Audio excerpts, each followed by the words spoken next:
Ease is a greater threat to progress than hardship. Think about that for a moment. The challenges we face, the storms that come our way, they aren't there to stop us. They're there to teach us. Life doesn't hand you calm waters and steady winds.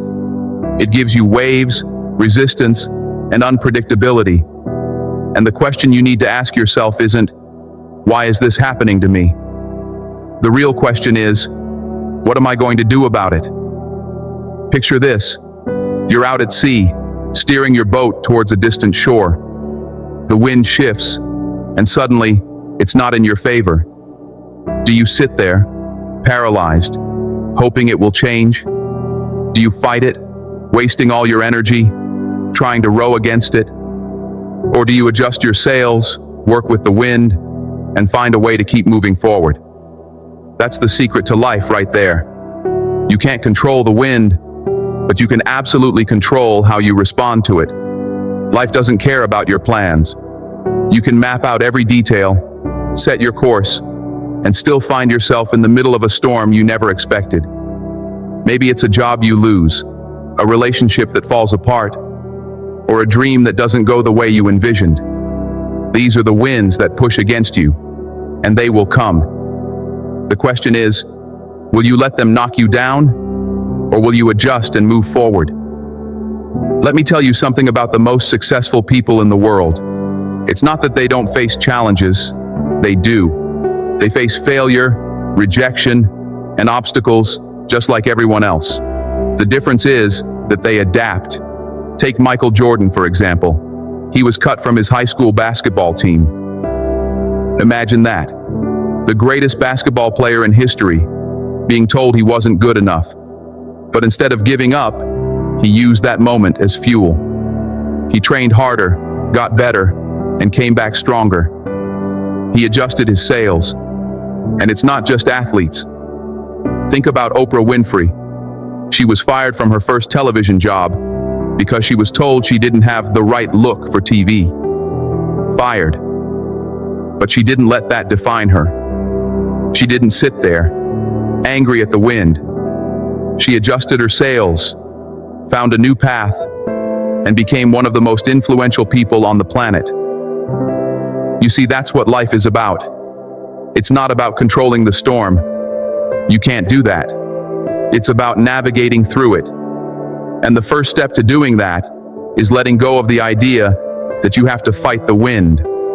Too many people waste their energy resisting what they can't change.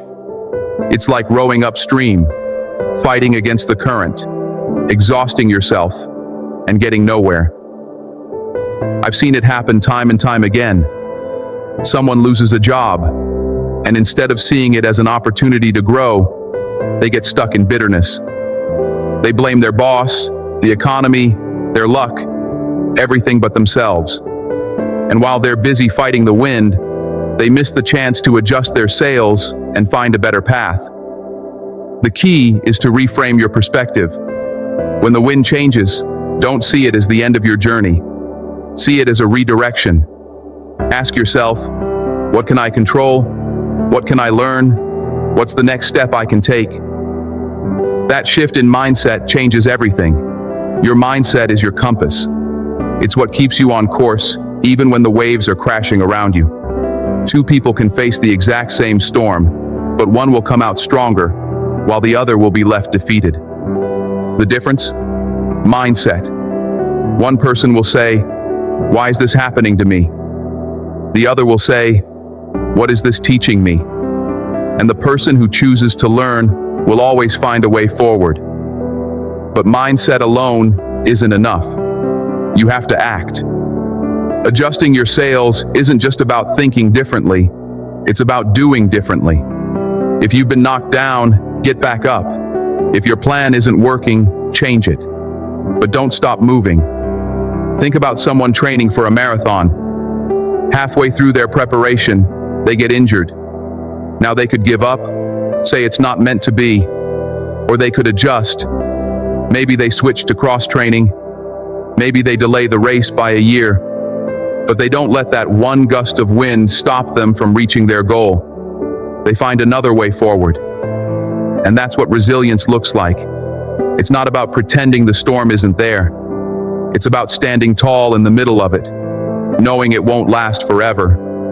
Resilience is your anchor. It keeps you steady when everything around you feels chaotic. There's a story I always think about when I talk about resilience. It's about Thomas Edison. He failed over 1,000 times trying to invent the light bulb. 1,000 times. And when someone asked him how he felt about all those failures, he said, "I haven't failed.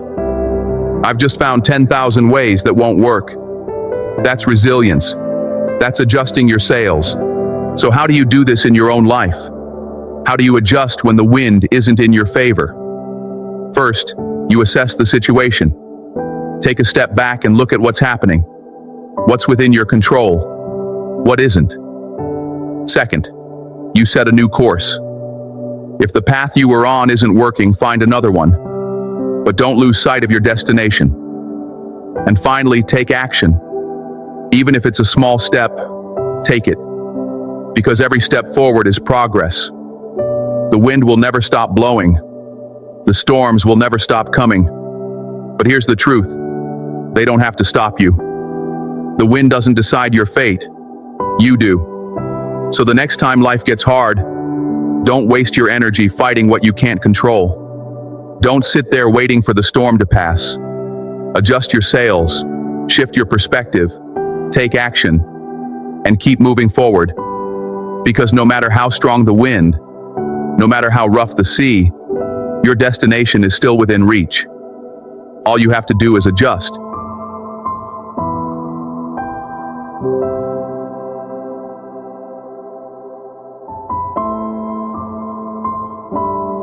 You've just finished listening to the show. To view other episodes, please click on the playlist icon currently displayed on the screen. Thank you.